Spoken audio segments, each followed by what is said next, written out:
Boy, do I have a humdinger for you today, Scott. A humdinger. Wow, you haven't And our brought me a listeners. humdinger in a while. That's great. Oh, what? I thought every Well, then what are you prefacing every this like week it's is so a special? humdinger.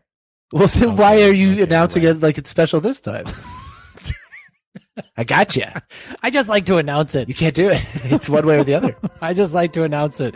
Dinner is going to be delicious. Dinner is going to be delicious. Dinner is going to be delicious. You can just say it every time. Bon appetit. Bon appetit. Bon appetit.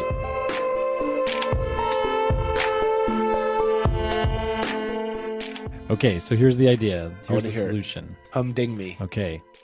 I learned this a few years ago, and it still blows my mind. And I've never heard anyone say it. I don't think anyone knows this. Very few people know this. It is illegal for a foreigner, like a non-American citizen, to donate to a campaign of a politician. It is also illegal for them to vote, obviously, in the election, because, it's an American citizen thing to donate to campaigns or to vote. Right. But it is legal for anyone in the world to volunteer for a campaign. Okay. Which is kind of like donating your time. Yep, but that's legal. It's legal to volunteer. Okay, so I propose, this is all, I'll just say quite openly and proudly that I'm supporting Marianne Williamson for president in 2024. I would like her to primary Biden and fight Trump and win. And she's the new kind of I just say, do you support Medicare for all? And if the answer is yes, I support you. So it's very easy for me to pick candidates. Okay. I just look. Does Biden support Medicare for all? No, he says he would veto Medicare for all if it came to his desk. If Congress passed Medicare for all, which would be like a miracle, he would veto it. That's what he said. Marianne Williamson says I would promote Medicare for all, and I would, pass it. So it's easy for me to support her. So I support her. But here's the thing. Every other country would like Marianne Williamson to be president, right? Every other country would like a peace-loving, Medicare for all loving, like somebody who's going to make America into this like responsible, like democratic socialist state. So that means all those countries, all the members of those countries could all volunteer for Marianne Williamson. They could all start right now, like, we could set up a one-to-one relationship between every American and some volunteer in another country who could call them and like persuade them to try to vote for someone. Okay. What are they? Oh, so they're calling people and doing volunteering like phone banking. Because they're physically they're not physically close enough to like go knock on doors or things, right? If you're from another country. They can't knock on doors. Yeah, they can't knock on doors. But they could phone bank, text bank, social media stuff. They could do organizing in terms of like online organizing, they could do promotion of, tweets and stuff. All of that could be done internationally completely, effectively. Without breaking the setup things that prevent donations or voting from foreign people in our elections. Correct.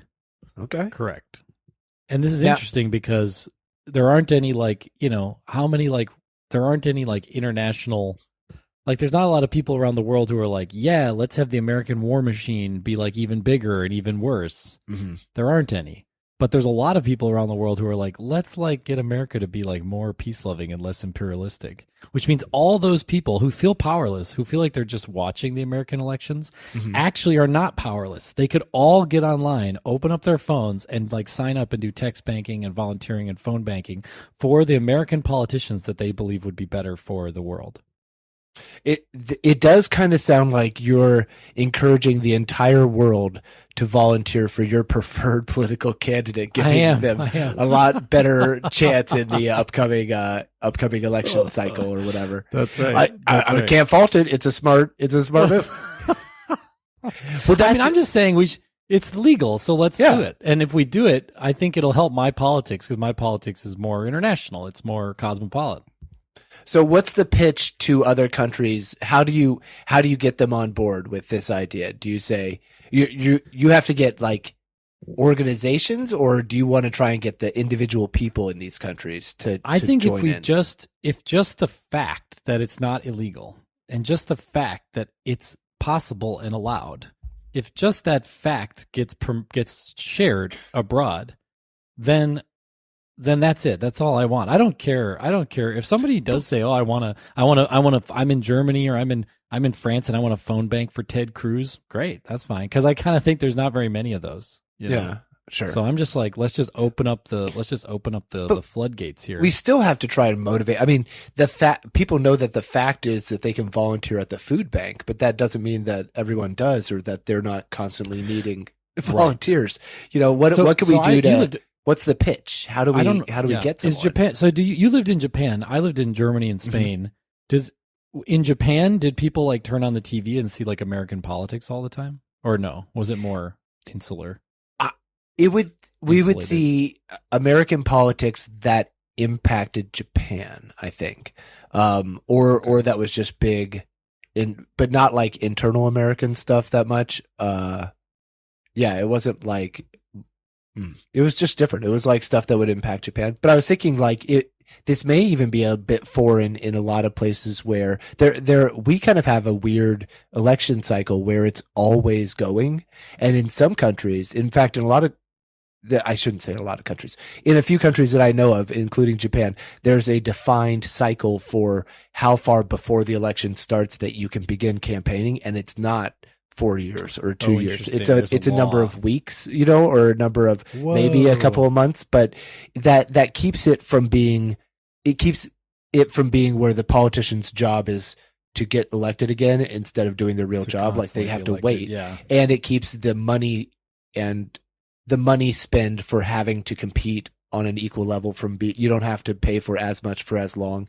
I don't know. It changes it. But granted, the flip side of this, that like 4-week period is hellacious. Like I lived in an apartment above an election office. And so for that like chunk of time, every morning, there would be a van with loudspeakers that would start early in the morning and drive around just blasting their message about their political candidate, like just very basic drive around, blast it out. People hear it. And you get one of those vans for every candidate, and they drive around at random times, and it becomes an odd experience for a while where you're just like, I don't want elections to happen. Can we just get away from democracy, please? I feel like we have elections that last like 2 years long, but no one has those vans, so it's sort of the same thing. It's no one has the vans, because we don't get blasted with.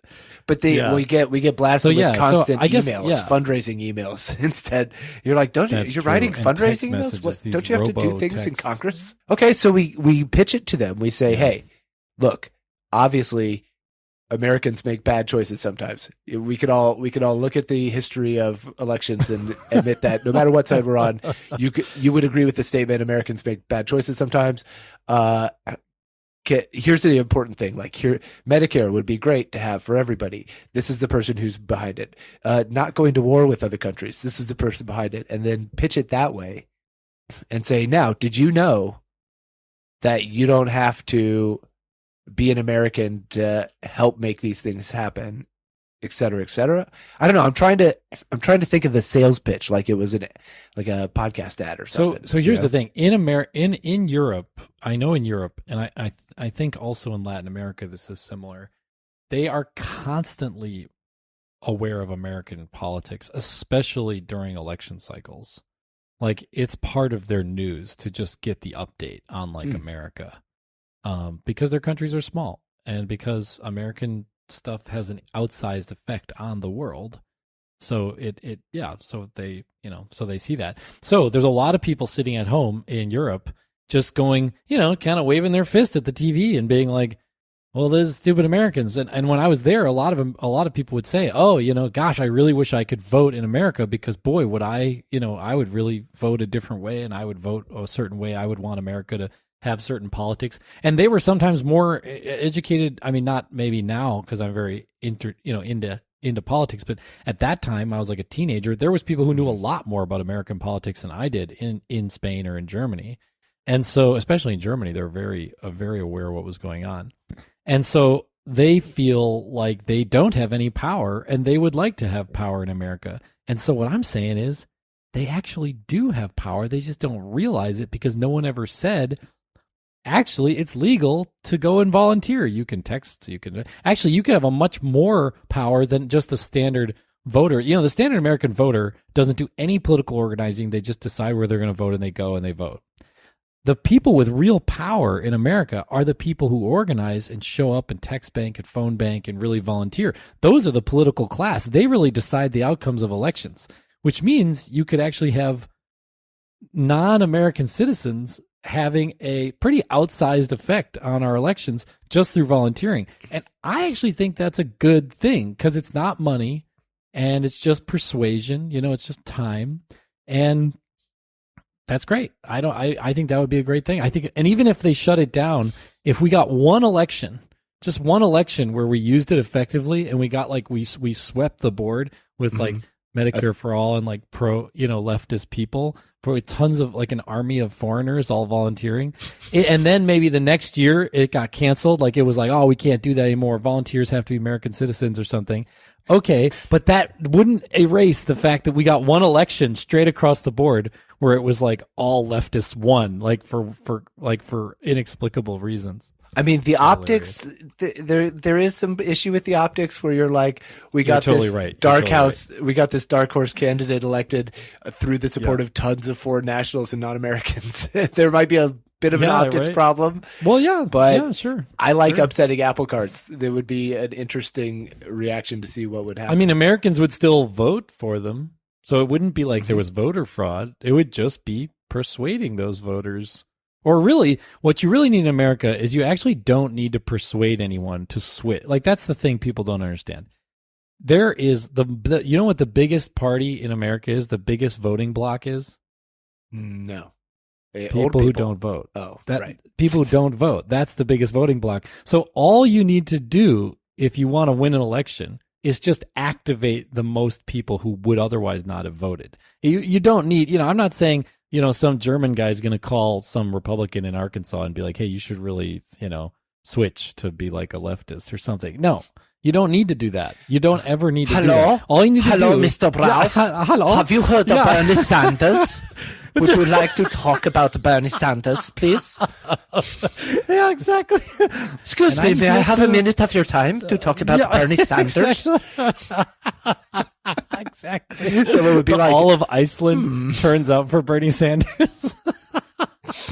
Yeah, but see, people wouldn't know because they would just think, well, Americans have all different accents. You sure, can be American and have, accents, It's definitely, I can feel you pulling back the way a comedy show audience pulls back when you make jokes that are not, not funny or not PC, which is fine. I like that you're pulling back because I kind of thought that too. I originally too kind of pulled back and was ooh, what would be the outcome? What would be the fallout of this? And I agree that it's fraught, but the point of this podcast is to share totally new ideas. We can then discuss would it be, is it a complete misstep to try to promote this, or is it actually kind of a brilliant political strategy? I mean, I don't know, or maybe it's both. And the pulling back is part of it. The try to get foreign influence in our elections is wait a minute, hold on. Foreign influence in our elections. That's been a topic people talk about, but also imagining this used in reverse and it being all of Russia has supported this candidate who's an anti-LGBT whatever and amplified their reach and done that by the same thing that we're talking about. I could see it used, and it's not illegal, being used nefariously. Right? Sure. What's illegal is if you colluded with them. If the politician was I meet with Russian operatives to do this, that would be illegal. That wouldn't be good. Mm-hmm. But this could all just happen organically, just without the politician having anything to do with it, like a super PAC. The super PACs just raise money and buy whatever, and they don't have any coordination with the politician. You could do the same thing. You just say, people in Iceland are just volunteering, and there's no law that says we can't accept the help of people in Iceland. So Fuck it, you could get people who are like real big nerds for this, and instead of having like a stock portfolio or a crypto profile or whatever, they've got like an election profile tracker that they track all the volunteering they do in all the different elections and see what their influence might be. Yeah, and they're like, oh yeah, and totally. I volunteered in Tennessee for this thing, and I volunteered for this thing over there in Ohio, and there was this national thing I supported this person. Like they just get into the micro, all the different markets of it. Like, oh, I'm really interested in this one county. Oh, this one county is going to totally flip, man. I'm going to go work in there. Yeah, right. Did you know there's this place where this crazy sheriff is about to be elected? I am going to stop that. I'm going to go stop that sheriff from being elected. Yeah, and then that sheriff would be like, what the hell? These Icelanders are coming in and stopping me from becoming sheriff. I've been here for 25 years. I've been sheriff. I won't keep being sheriff. I gotta make a speech in Iceland. I got to go to Iceland to make a speech. Drive over to Iceland to get them. I got to drive. Yeah, exactly. I got to get a passport. I don't have a passport. I can't go to Iceland. I mean, historically, if people like get on boats and like angrily go to the shores of Iceland, it kind of feels like, they have some. There are some that we can. Doesn't go well for them. No, I'm just saying we have some. The numbers aren't even. We have a lot before they can really be mad at anyone. That's true. Like they should let a lot of that happen before we get. So what about the other way around? Could Americans all get together and actually influence the politics of other countries? Like we all just volunteer. I don't know if other countries allow foreign nationals to volunteer in their political campaigns. I don't know. And the other problem you're running into is Americans are famously not even motivated enough to get involved in their own elections, much except for the 40% of people who are, and then of that 40%, 20% of those people are like insanely virulently active. Outside, and the country's so big, there's probably 20 or 30 million people in America who are really politically active, which means that could really swing an election in like Germany where there's only 80 million people. If 10 million people started volunteering in German elections from America, it would completely throw off. Their whole election cycles would just be completely thrown off. Good news, world. We've stopped sending militaries around to different places to invade. But we are invading you with millions of volunteers to shape your elections and your governments and the way we would like them to go. You could set up robo-texting, robocalls. Like you could set up all this tech stuff that you could only have a few people in a room somewhere with an internet connection could have influences, That would be something where so two things I think would prevent the reverse. One is Americans only speak English. Mm-hmm. So how are they going to call and have a conversation very good point. In German? Very good point. Right? But Germans, all educated Germans speak English almost perfectly. So they can call and actually have phone banking and talk to Americans. And the Americans are just going to talk to them, in English. We would only be able to influence elections in Canada, the UK and Australia, with very limited reach. But that's pretty good. Yeah. But Marianne Williamson, people are very skeptical about her, but actually I think she's really awesome. I would say my impression is also skeptical, but it's just from the last election cycle or whatever. I didn't get left with a positive thing necessarily. No. But maybe you can help. What's soured? I don't know. I think the impression I have was that she was like overly spiritual and not serious with policy. But maybe I'm wrong about that. She swung. No, you're exactly right. That's exactly how I felt too. When last election, I was totally into Warren early on. I thought she was like absolutely the pick, and like I just loved her politics. I loved how she was like a fighter. And then the fact that she was a woman, I knew would be like a tailwind for her and help her in a lot of ways with the Democratic primary. Mm-hmm. And I was like, sweet. But then she former educator, she's great in a bunch of ways. But then she self-destructed. She just blew up. She got the wrong people in her corner. They started to push her towards these sort of radical sort of social ideologies that are not popular to win a presidential election. I mean, they might help you win like a county in California or New York or something, but they're not going to help you with the kind of the whole country. And so that was that. She just made a bunch of bad decisions. And then when she called out Bernie Sanders as a sexist, I was like, game over. I'm not supporting someone who turns on their friends. Like that was unacceptable. So then I got but then Bernie Sanders kind of ascended despite being old and whatever problematic convention, that way. He actually became this like amazing candidate. So, I threw my weight behind him. So right now my pick is Marianne Williamson because she is, like you said, she has this sort of spiritual thing, but her policy has sharpened down to like diamond hardness now. She's awesome on policy. Medicare for all, 100% Medicare for all. $15 minimum wage, totally in for $15 minimum wage. Totally supports unions, unionization, union movement. Totally supports kind of this, fighting, stopping the endless wars. Totally against the military industrial complex. Like just her policy stuff is through the roof now. It's great. Well, we're 18 months away from the election, so yeah. I guess now is the time we start thinking about these things. And she's a woman. It'd be great if all the people who were dyed in the cloth like supporters of Hillary because they wanted to see a woman become president during their lifetime. It'd be great if they were like, hey, this is another woman who's like, Oprah loves this woman. I mean, this is like a real woman. This is like people can get behind. I would love to see a woman president too. Counterpoint: Oprah also loved Dr. Phil and Dr. Oz. So Oprah's not perfect, but I got you. I get what you're saying. But still has some popular pull. She's not just like, I don't know, some random. No, not at all. Woman not at all. Or something. Yeah. And she sold millions of books, so people know her. And so I also agreed though. Yeah. Her policies were all kind of all over the place 4 years ago, but she's gone through a major development, like if you haven't updated yourself, like I highly recommend looking at what she's talking about now. Cause she's fully, gone through her chrysalis phase here into the butterfly. Yeah.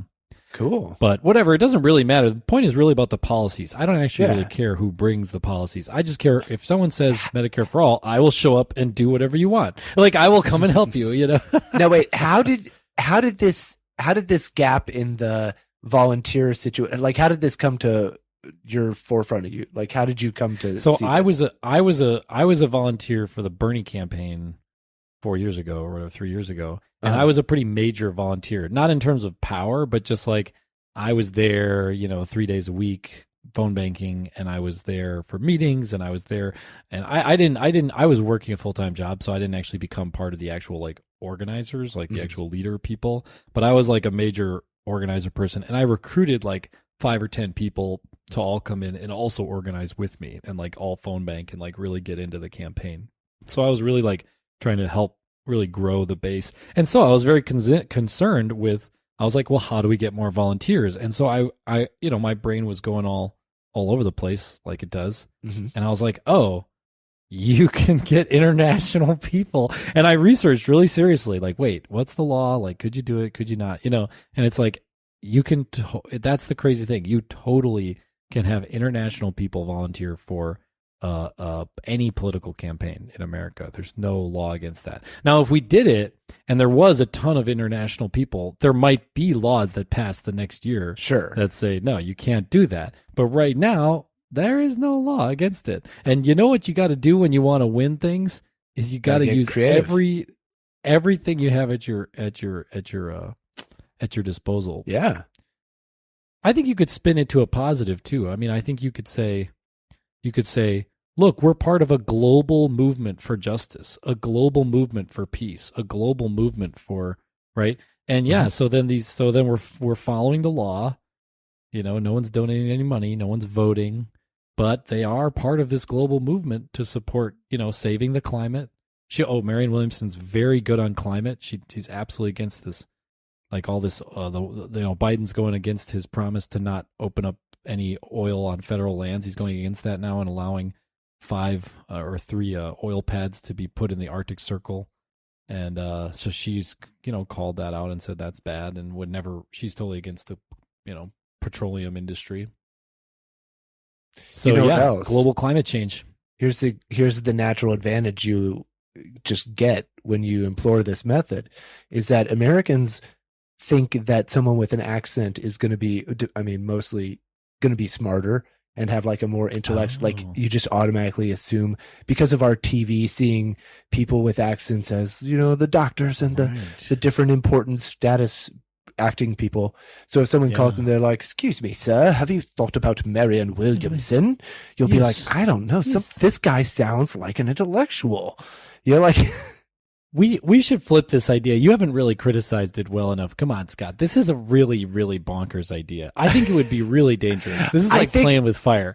If a politician openly said, yeah, we welcome international people to influence our elections, I think it would be like, isn't that against the law? Isn't that some kind of impeachable offense? I think the politician can't. They have to be like, I have no knowledge of this. Like, I don't know. Because if you do go, I'm there. If you basically say, well, not enough Americans support me yet, so I'm getting an army of people from other countries, Iceland, invade. I mean, invade's the wrong word, but to come in and help convince Americans to join me.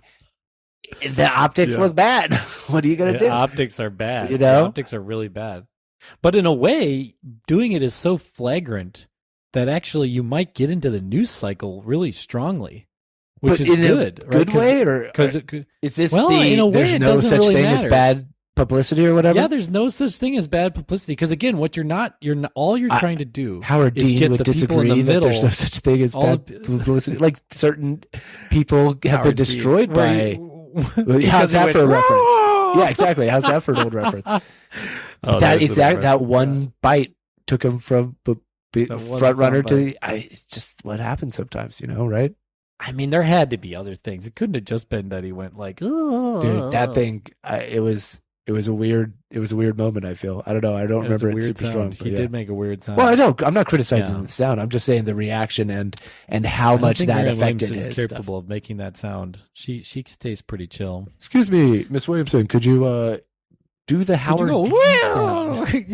Can you do an impersonation of the Howard Dean sound? No journalist ever. We have to not do it. We can't make that sound a bunch on here, or else we risk also being like run all of our influence away. It's funny. It's funny that people in the past or people now are like, man, you guys shouldn't cancel me because I said some horrendous thing about like race or gender. But Howard Dean got canceled just for sounding weird. Mm-hmm. Isn't that weird? Well, everyone was like, you can't be president if you do that. If you make noises like that, you have to. I guess we have a bunch of weird. I mean, we're evolved monkeys. We have weird brains that do group stuff that makes no sense sometimes, and we vote for weird. I mean, that's. I think this is risky business, but I think there's a couple ways you could mitigate the risk. One is you could say we're part of a global conflict. The climate is a global issue. Mm-hmm. I can't, and then the law is the law. The law says anyone can volunteer for an American political campaign. If Congress wants to change that law, go ahead. But that's what it is right now. And we're part of a global conflict. If you emit carbon anywhere in the atmosphere, it goes everywhere in the atmosphere. If you eliminate carbon anywhere in the atmosphere, it eliminates it everywhere in the atmosphere. It's a single system. So, whatever. If someone in Iceland is afraid of climate change and they know America's like one of the worst polluters, then they should try to, that would make sense to then try to volunteer to help fix it. What would be the top 3 countries you think that would be volunteering by numbers? Oh yeah, definitely Germany, because the Germans know a lot about American stuff because they know English well. Mm-hmm. And then they're very concerned. They're very globally minded. They're very internationally minded. So they would definitely get involved.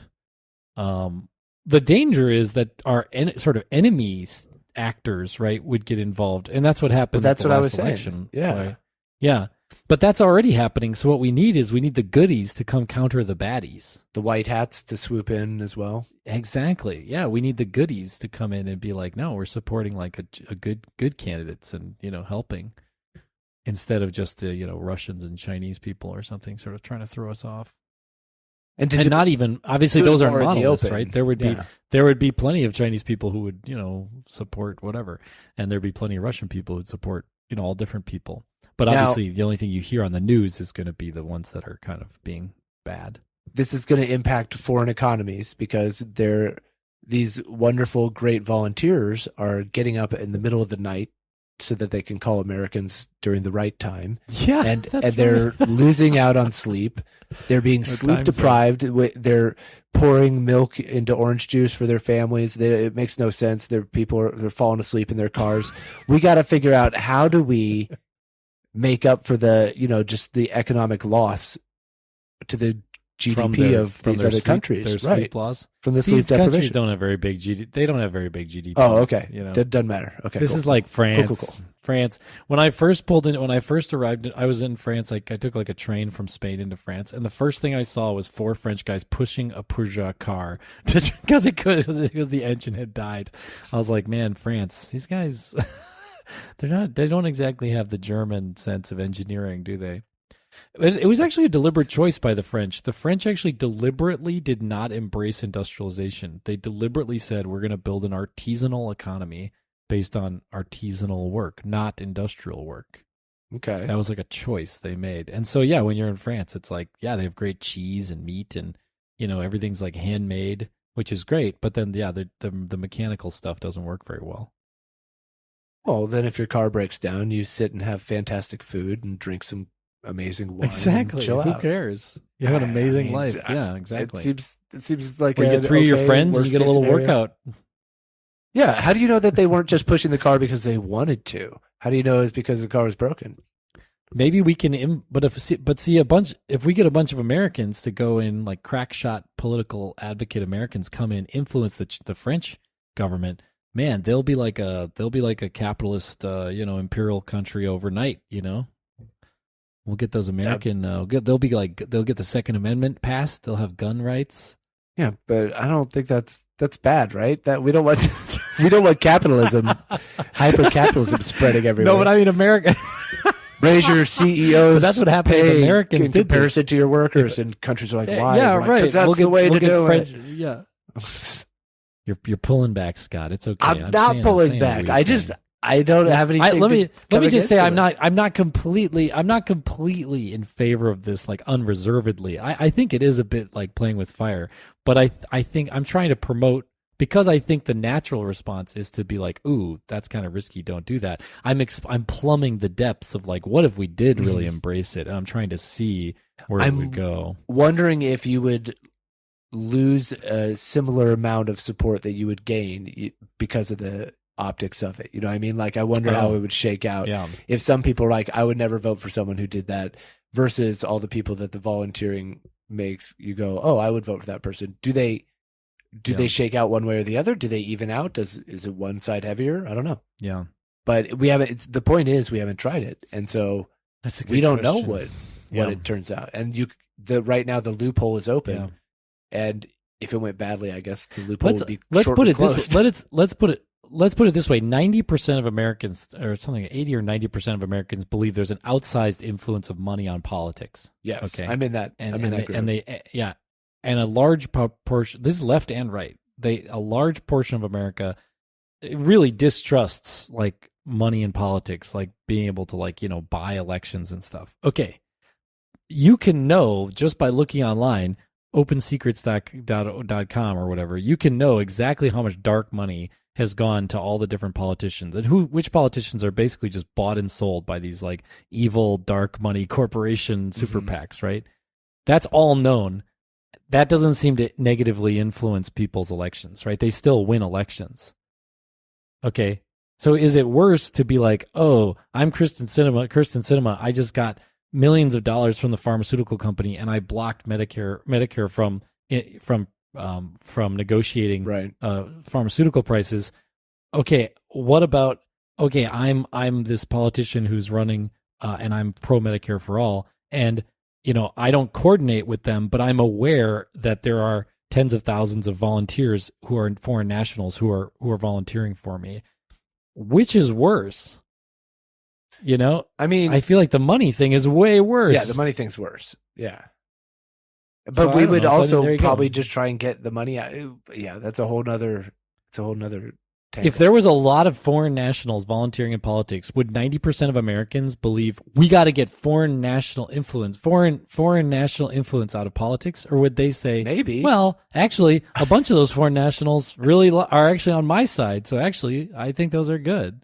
Like at least 30 or 40% of the country would be like, no, I'm for foreign nationals being able to volunteer because they have the same politics as me. Any politician who benefited from this would get labeled un-American very quickly. That's because true. Of this. That would be a hard thing to shake, I think. especially in but today's... they wouldn't be labeled. Isn't it crazy that you're not labeled un-American for being completely bribed by powerful money interests? That you're not just like crazy. Because you're not. You're bought and paid. You're whatever, a puppet. Which is the most American thing in the world, I guess. Sure. Yeah. Ugh.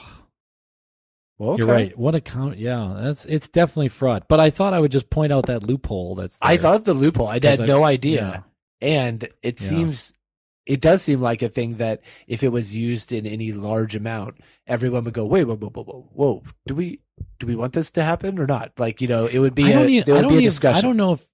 I don't even know if journalists are in a way like capable or like smart enough to figure this out. And like, first of all, to figure it out, because it wouldn't be, you don't have to report who your volunteers are. There's no like campaign laws, but you do have to report where you get all your money, because that's all law, but you don't have to report who your volunteers are. So actually, I don't think there'd any trail of who was volunteering for whom.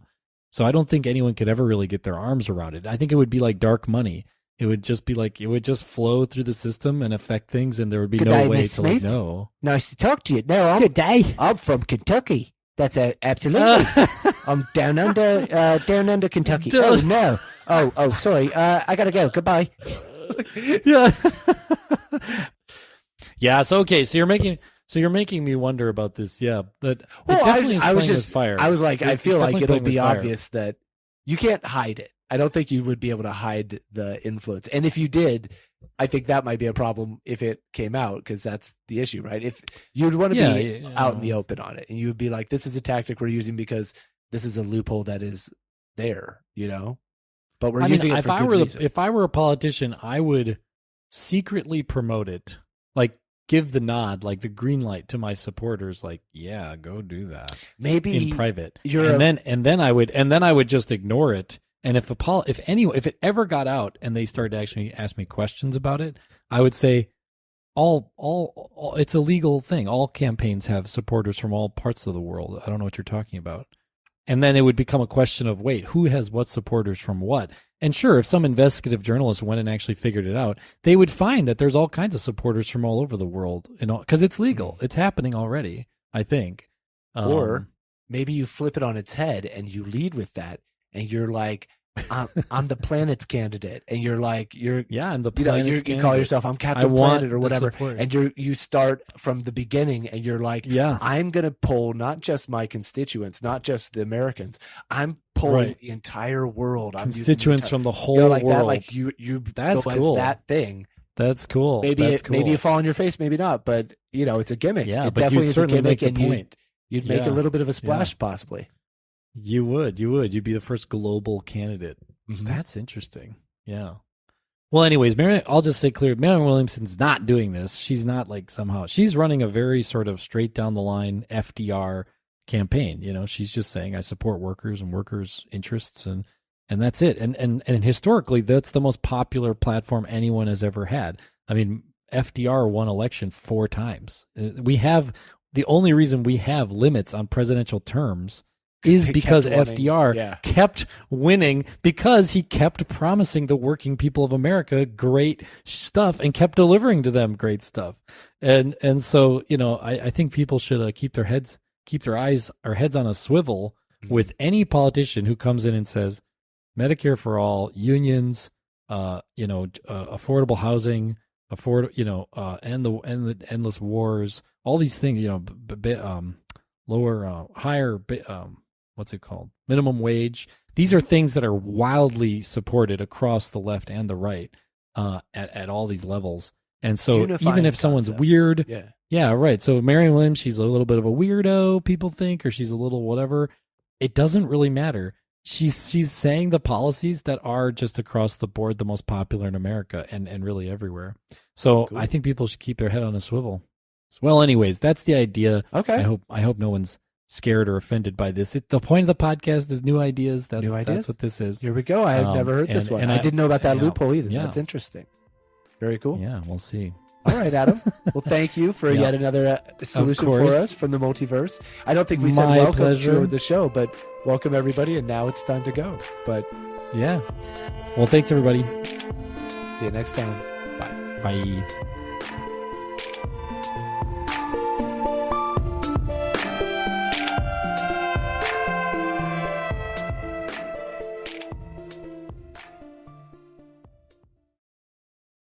Hey there, thanks for listening to that episode of Solutions from the Multiverse.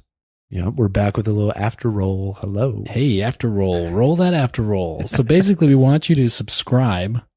Yeah. And rate and review.